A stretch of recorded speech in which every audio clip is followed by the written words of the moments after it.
Itu, nah yang terakhir sekarang anticipate. Mudah-mudahan masih ada waktu ya. 3 menit lagi sampai jam 8. Nah, supaya kita mencapai kesehatan keuangan yang lebih baik, targetnya tadi ya yang tadi udah dibahas di awal, dana darurat 12 kali, tabungan dan investasi minimal 10%, utang maksimal 30, asuransi jiwa dan kesehatan tercover. Ini tips dari saya. Berhubung karena saya senang nyatet, itu ya udah saya nyatet itu apa sih? Nyatet ke apa namanya, pengeluaran dan pemasukan bulanan. Pencatatan ini itu akan dibahas juga di kelas momenku sebenarnya. Ini cuman ini aja ya, summary-nya aja. Dicatat, nanti kan ketahuan tuh tiap bulan habis berapa. Terus kemudian saya bisa ngebudget, oh ternyata budget buat makan segini, budget untuk investasi segini, budget untuk kasih orang tua segini gitu. Itu bisa kelihatan. Terus kemudian saya evaluasi kira-kira mana yang over budget, mana yang under budget, mana yang bisa saya tingkatkan gitu. Oh ternyata terlalu sedikit saya ngasih ke orang tua, saya masih bisa ngasih lebih banyak kok dari ini gitu. Jadi mereka nggak usah terlalu ngepres banget gitu. Misalnya seperti itu. Dengan mencatat, membuat budget dan mengevaluasi, ini saya selama 3 tahun menikah ini sudah paling nggak dana darurat ada di sekitar 9 kali sekarang, sudah ada 9 kali.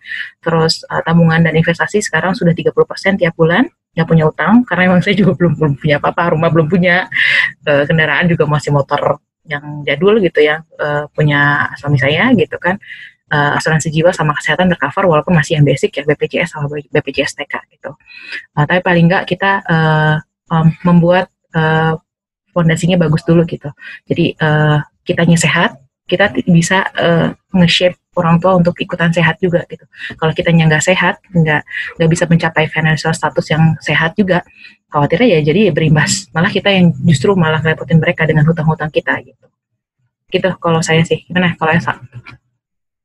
Kalau aku sih, aku juga tipe yang mencatat. Dan mencatatnya kalau teman-teman cocok, aku cocok banget sama aplikasi ini namanya Money Manager.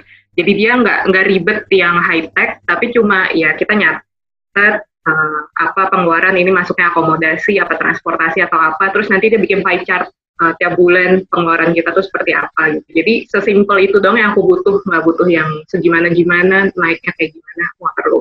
Kalau teman-teman cocok sama aplikasi ini bisa dipakai, kalau enggak juga bisa pakai aplikasi yang lain juga dipakai. Dan aku juga punya teori ini 70-30. Jadi ya mungkin mewakili teman-teman yang single yang masih pengen impulsif dan ya income pengenlah dipakai buat happy jalan-jalan kayak atau apa gitu. It's okay sebenarnya. Bahkan kemarin aku juga sempat udahlah beli kamera, gue butuh nih yang buat hobi daripada stres gitu.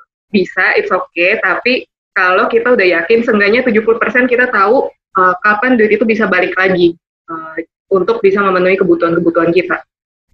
Di bulan kapan aku tahu kalau duitku nanti seenggaknya alokasi beasiswa yang bisa bantu untuk memenuhi semua coveran aku dan tabungan di sekitar 2-3 bulan lagi. Oke, kayaknya gue bisa nih agak impulsif di bulan ini gitu, pas lagi diskon juga gitu, jadi matanya masih hijau untuk hal itu juga sebenarnya nggak apa-apa dengan aku pakai teori ini gitu. Mantap. Teori dari mana tuh, Sa? Teori diri sendiri pribadi. Kalau kita nggak yakin 70%. Tapi emang ada beberapa yang kayak gitu.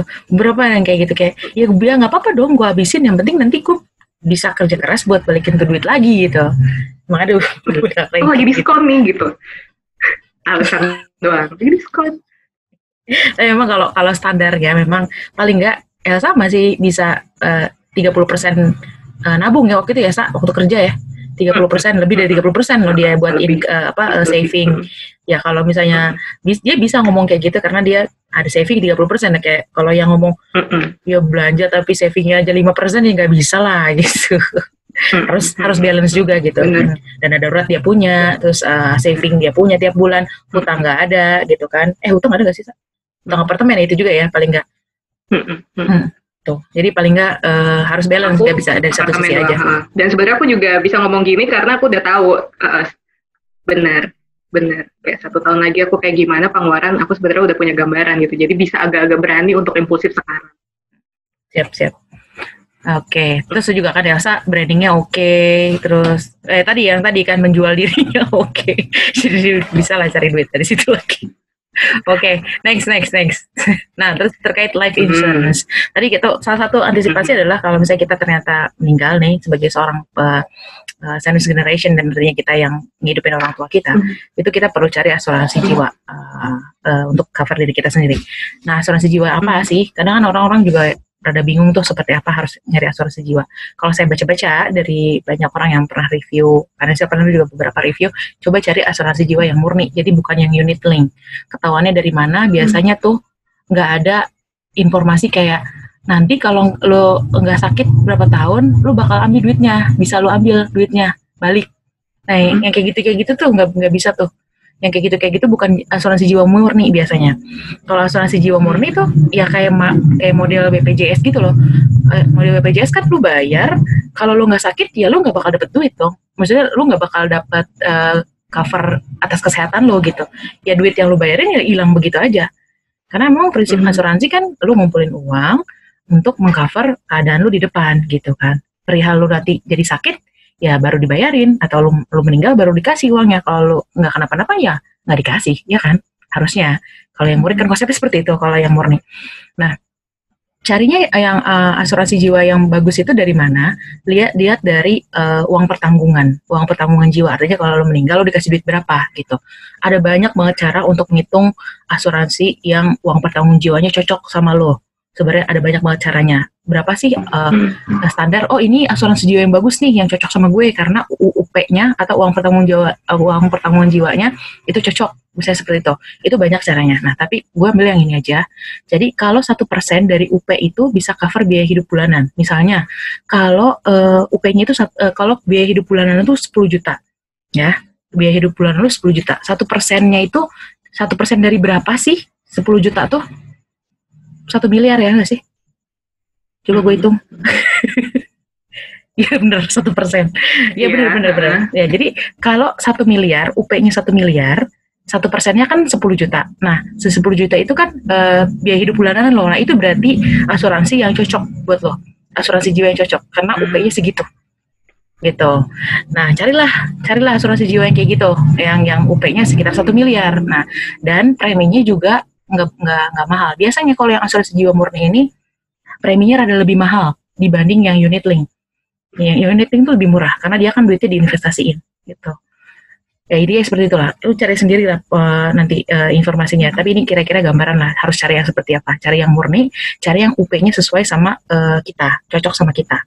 Nah terus kalau nggak ada uang sama sekali untuk asuransi jiwa ya paling nggak dari BPJS TK lah, dari kantor. Gitu. Coba cari di slip gaji ada nggak tulisan potongan BPJS TK. Biasanya sih ada tulisannya potongan berapa persen gitu. Nah itu paling nggak kita udah tercover dari BPJS. Tercovernya apa? Coba tanyain sama HRD-nya. Kadang ada yang tercovernya itu kan ada 4 nih programnya.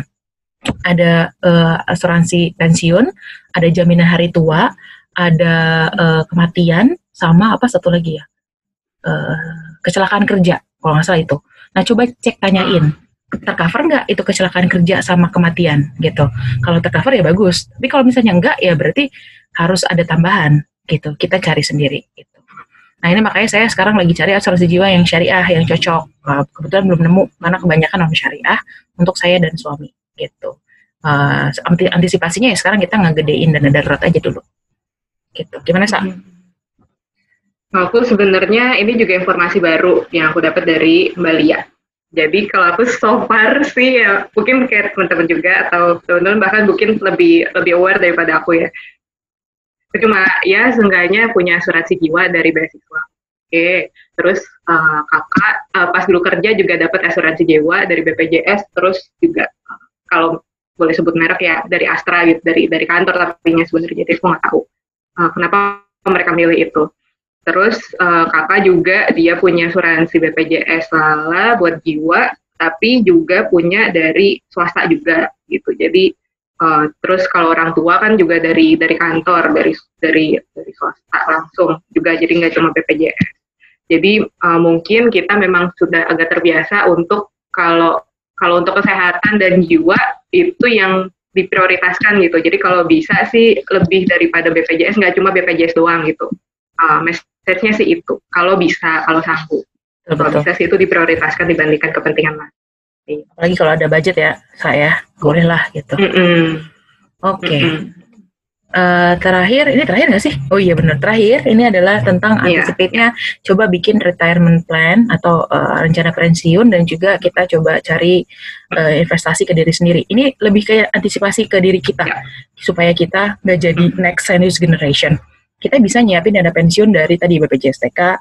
Ini biasanya kalau DPLK sama DPPK, ini tuh biasanya dari perusahaannya dikasihnya. Misalnya kayak kalau PNS tuh taspen bener sih taspen. Terus kalau yang ABRI itu yang ASABRI apa gitu, yang pokoknya dia ada tambahan dana pensiun sendiri lah gitu.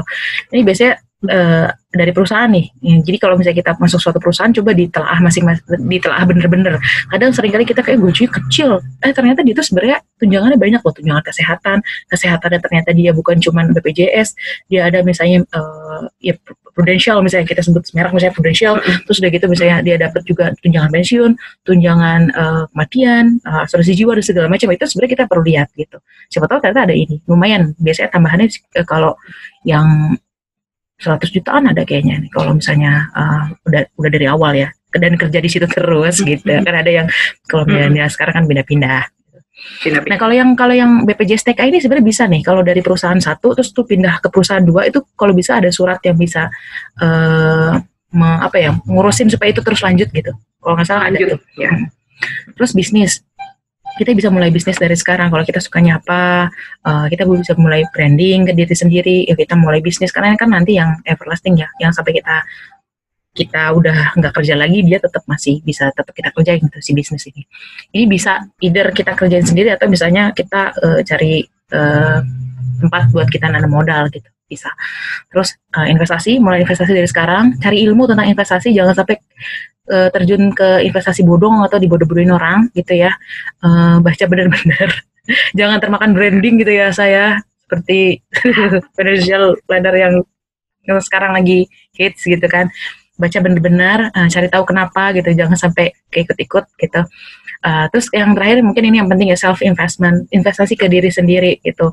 Kita belajar, tambahan sekarang kan lagi banyak nih kelas-kelas gratis, coba gitu kita ikut yang kira-kira bisa naikin self branding gitu ya, branding ke diri sendiri, yang kayak misalnya banyak kan tuh yang gratis, saya belajar kayak copywriting gitu kan, terus belajar